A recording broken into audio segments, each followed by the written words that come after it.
স্তূপে পরিণত ছিল, আজকে এটি একদম পরিষ্কার পরিচ্ছন্ন আগের সেই স্বরূপে ফিরে এসছে। এবং গতকাল আমি বলেছিলাম যে আমাদের এই জনসমুদ্রের মাধ্যমে কিছু গাছপালা নষ্ট হয়েছিল, কিছু গাছপালা ভেঙে গিয়েছিল। আমরা দলীয়ভাবে সিদ্ধান্ত নিয়ে ঢাকা মহানগর উত্তর বিএনপি আজকে সকাল থেকে আমাদের প্রত্যেকটি 300 ফিটের যে আইল্যান্ডগুলো রয়েছে সেখানে আমরা যে গাছগুলো ক্ষতিগ্রস্ত হয়েছে সেখানে আমরা নিম গাছ সহ বিভিন্ন ফলজ গাছ সহ বিভিন্ন ফুলের গাছ আমরা লাগাচ্ছি এবং সারাদিন ব্যাপী আমাদের ইতিমধ্যে আমরা নার্সারি থেকে প্রায় 200 থেকে 300 গাছ আমরা সংগ্রহ করেছি এবং প্রয়োজনে এই গাছগুলো লাগানোর পরেই যদি আরও গাছ কোথাও যদি ফাঁকা থাকে, সেখানে গাছ যদি ভেঙে থাকে, সেখানেও আমরা পর্যায়ক্রমে আজকে সারাদিন ব্যাপী আমাদের এই বৃক্ষরোপণ কর্মসূচি চলবে এবং আমাদের এই বৃক্ষরোপণের মাধ্যমে আমরা যে বিষয়টি বলতে চাই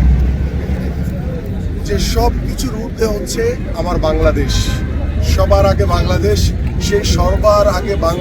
বাংলাদেশকে সৌন্দর্য বন্ধন করে রাখার জন্য আমাদের দলের পক্ষ থেকে, আমাদের মাননীয় ভারপ্রাপ্ত চেয়ারম্যান জনাব তারেক রহমানের পক্ষ থেকে, আমাদের বাংলাদেশ জাতীয়তাবাদী দলের প্রত্যেকটি নেতাকর্মীদের পক্ষ থেকে আমরা আমাদের সামাজিক যে দায়বদ্ধতা রয়েছে সেই দায়বদ্ধতা থেকে আমরা আমাদের এই ধরনের সামাজিক কার্যক্রমগুলো বিগত সময়ে আমরা করেছি এবং আগামীতেও আমরা এই কাজগুলো অব্যাহত রাখব এবং আগামী সামনে নির্বাচনকে সামনে রেখে আমরা যেই মেসেজটি দিতে চাই সেটি হচ্ছে যে বাংলাদেশ আমাদের সবার এবং বাংলাদেশের বিরুদ্ধে দেশে বসে যারা বিভিন্নভাবে ষড়যন্ত্র করার চেষ্টা করছে, যারা আগামী নির্বাচনকে বানচাল করার অপচেষ্টা করছে, বাংলাদেশের মানুষ এবং বাংলাদেশ জাতীয়তাবাদী দল বিএনপি আমরা সকলেই ঐক্যবদ্ধভাবে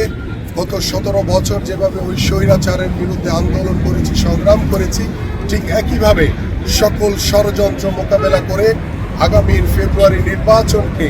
আমরা একটি অবাধ সুষ্ঠু নিরপেক্ষ নির্বাচনের মাধ্যমে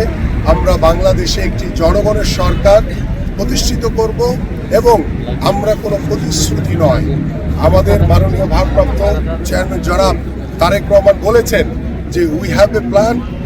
for the people, for the country. So আমরা সেই কাজগুলো, যেই পরিকল্পনাগুলো আমরা হাতে নিয়েছি সেই পরিকল্পনাগুলো আমরা পরিপূর্ণভাবে বাস্তবায়ন করতে চাই। আমরা কোনো কিছু লোক দেখানোর জন্য না, কোনো রাজনৈতিক স্বার্থ রক্ষার জন্য না, আমরা মানসিকভাবে আমরা বাংলাদেশ জাতীয়তাবাদী দল বিএনপি বদ্ধপরিকর যে আমাদের সকল কর্মকাণ্ড হবে এদেশের সাধারণ মানুষের জন্য, আমার প্রিয় বাংলাদেশের জন্য। এবং আমরা জানেন যে আমাদের মাননীয় ভারপ্রাপ্ত চেয়ারম্যান জনাব তারেক রহমানের আগমন উপলক্ষে আমাদের বিভিন্ন জায়গায় ঢাকা মহানগরীর বিভিন্ন খাম্বাতে, বিভিন্ন পিলারে ব্যানার ফেস্টুন লাগানো হয়েছে। এই কর্মসূচিটিও আমরা হাতে নিয়েছি ইতিমধ্যে যে আমাদের ঢাকা মহানগর উত্তরে যেখানে যেখানে আমাদের ব্যানার ফেস্টুন লাগানো হয়েছে সেই ব্যানার ফেস্টুনগুলো আমরা খুলে আমরা আমাদের চিরাচরিত যে ঢাকা শহর সেটিকে আবারও আগের জায়গায় আমরা ফিরে আনতে চাই এবং আমরা এবং আমাদের মূল লক্ষ্যই হচ্ছে এদেশের সাধারণ মানুষ এবং আমার প্রিয় বাংলাদেশ, সবার আগে বাংলাদেশকে প্রতিষ্ঠিত করার জন্য আমরা সকলেই বদ্ধপরিকর। শেষ প্রশ্ন, দেশে আসার পরে আমরা গত 2 দিন ধরে দেখছি যে আপনি সেখানেই যাচ্ছেন, অন্য কাউকে আবার প্রিপারেশন কাজ করার নিচ্ছে। তো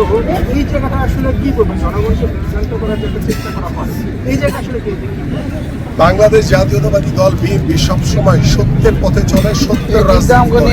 ন্যায়পরায়ণতার রাজনীতি করে, ন্যায়ের পথে চলে। আর যারা বাংলাদেশে বসে দেশি বিদেশি ষড়যন্ত্রকারীদের সহযোগিতা নিয়ে মিথ্যাচার প্রতারণা করছে, তারা বাংলাদেশের জনগণের সাথে মিথ্যাচার করছে, বাংলাদেশের জনগণের সাথে তারা মিথ্যা প্রতারণা করছে। সো তাদের বাংলাদেশের মানুষের প্রতি তাদের ন্যূনতম কোনো আস্থা বা বিশ্বাস নেই। তারা চেষ্টা করে যে কিভাবে একটি সত্যকে মিথ্যা দিয়ে ঢেকে দেওয়া যায়, কিন্তু সত্য সবসময় সত্য, সত্যকে কখনো মিথ্যা দিয়ে ঢাকা যায় না। এবং যারা মিথ্যাচার করছে, যারা প্রতারণা করছে মানুষের সাথে, তাদের জবাব আগামী ফেব্রুয়ারি নির্বাচনে বাংলাদেশের জনগণ ব্যালটের মাধ্যমে দিবে বলে আমরা দৃঢ়ভাবে বিশ্বাস করি। Thank you. যেমন হচ্ছে স্মৃতিসৌধে গেলে হচ্ছে তার বাবার খবর জিয়ারতে গেলে উচ্চ করা সেখানে হচ্ছে তার নিরাপত্তা নিয়ে ভীষণ একটা সংখ্যা আবারও সৃষ্টি হচ্ছে। বিশেষ করে তাকে হচ্ছে অনেক সময় আমরা কিন্তু অনেক রাত পর্যন্ত সময় তাকে স্মৃতিসৌধে এই বিষয়ে উদ্দেশ্যে আপনার দেখেন, বাংলাদেশ জাতীয়তাবাদী দলের ভারপ্রাপ্ত চেয়ারম্যান জনাব তারেক রহমান, তিনি কিন্তু কোনো দলের নেতা নন, তিনি সারা বাংলাদেশের নেতা এবং দীর্ঘ 17 বছর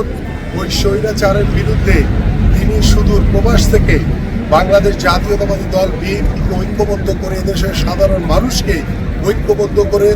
24-এর গণঅভ্যুত্থানে ছাত্র জনতার বিপ্লবের মাধ্যমে আমরা স্বৈরাচার মুক্ত একটি বাংলাদেশ পেয়েছি এবং আমাদের মাননীয় ভারপ্রাপ্ত চেয়ারম্যান জনাব তারেক রহমানের ঐতিহাসিক স্বদেশ প্রত্যাবর্তন উপলক্ষে এই 300 ফিটের রাস্তা এবং সারা বাংলাদেশ থেকে আগত মানুষের যে জনসমুদ্র তৈরি হয়েছিল, সেখানে কিন্তু শুধু বাংলাদেশ জাতীয়তাবাদী দলের নেতাকর্মীরা ছিল না, সেখানে বাংলাদেশের আপামর সাধারণ মানুষ সকলে উপস্থিত হয়ে প্রিয় নেতাকে এক নজর দেখার জন্য, তাকে বরণ করে নেওয়ার জন্য সকলে উপস্থিত হয়েছিল এবং তিনি যেখানেই যাচ্ছেন শুধু আমাদের দলীয় নেতাকর্মী নয়, এখানে সাধারণ মানুষ থেকে শুরু করে ছোট ছোট বাচ্চারা,